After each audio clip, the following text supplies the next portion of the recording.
The Duke and Duchess of Netflix were awarded for their heroism in fighting royal racism last night.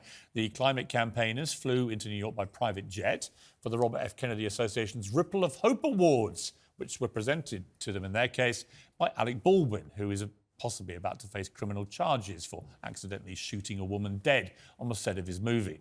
So it was a really charming evening for everyone concerned. The Sussexes were on stage gushing about healing, because that's really what they're all about, isn't it? Healing.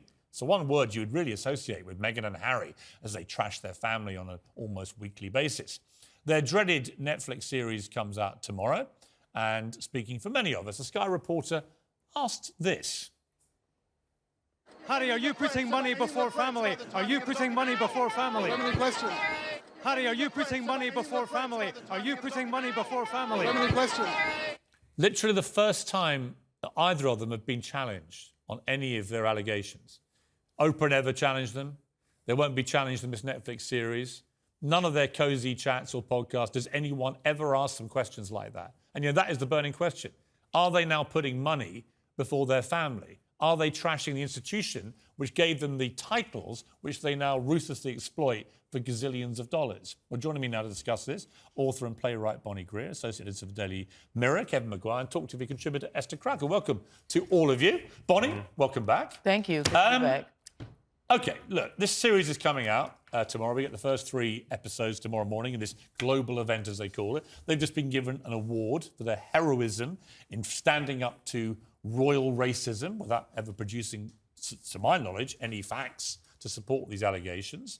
Where are we with these two? Where does it end? When does it stop? These are the same things they said to Oprah Winfrey last year. They're continuing to attack the monarchy, the royal family. We have a new king, not even coronated yet. The Queen only died 3 months ago. We have a new Prince of Wales. All of them waiting to see what the latest onslaught is.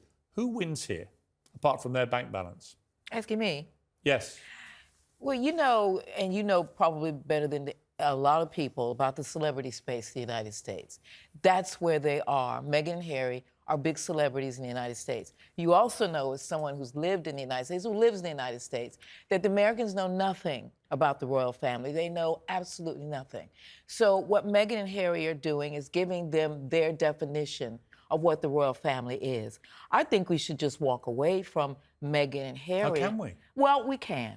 Deliberately launching a global event One way that tomorrow. we can, and I'm not putting them down, is that we need to use this as an occasion for ourselves in this country to have a conversation about this. I think it's important, not about them. Hang on, wait a minute. Not about them, but about what they're talking about. I think that's important. The reason what it's important, are they talking about? They're talking about structural racism. That's what Kerry. Where? Hang on. That's what Kerry Kennedy By said. who? Within the country. Within the royal country family? itself. Yes. Within the royal family. So it's interesting because Gayle King, their friend, Oprah's best friend, was there last night, and Jan Moore of the Daily Mail asked her, are the royal family racist? And Gayle King said no, and they don't think they are either, talking about the Sussexes. So I'm not quite sure what you mean. They're getting an award for combating racism. All right. And yet their best buddy says they don't think the royals are racist. So what is this all about? All right, what is it this is about is the standing of the United Kingdom in the world.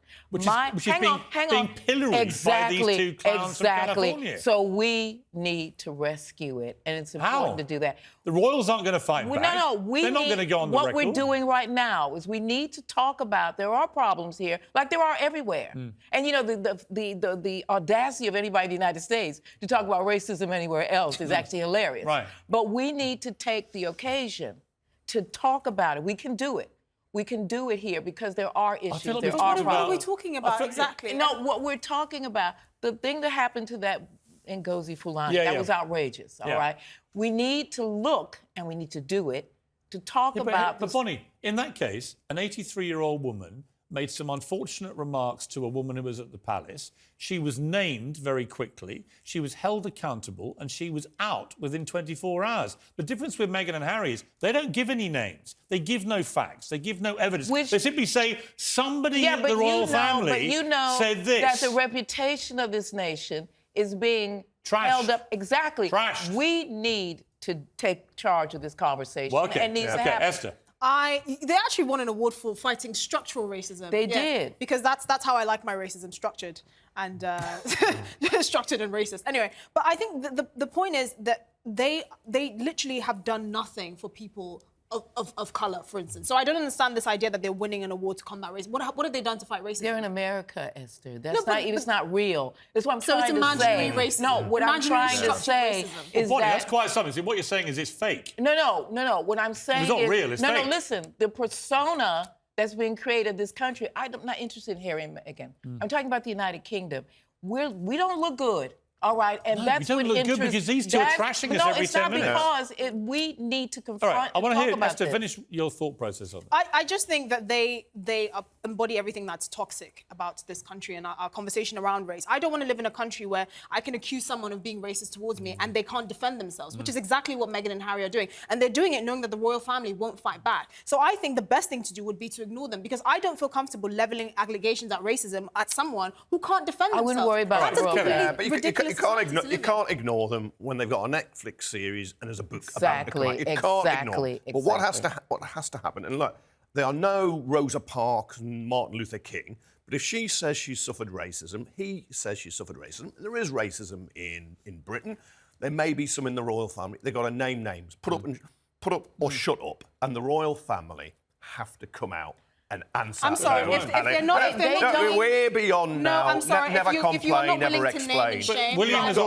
shame... William came out after the Oprah interview and said, and very unusually, off the I cuff, remember. said to a reporter, this is very much not a racist family. Couldn't have been more emphatic. Yeah. No evidence has been produced to say they are a racist family. You've got one lady in waiting to the Queen in her 80s saying unfortunate things to a woman who's at the palace. I don't think she should have said them. The moment that woman said she was born in Britain and British, end of conversation. But she was held account within 24 hours. She was gone. The Duke of Edinburgh used to make regular racist statements. He always passed them off as jokes.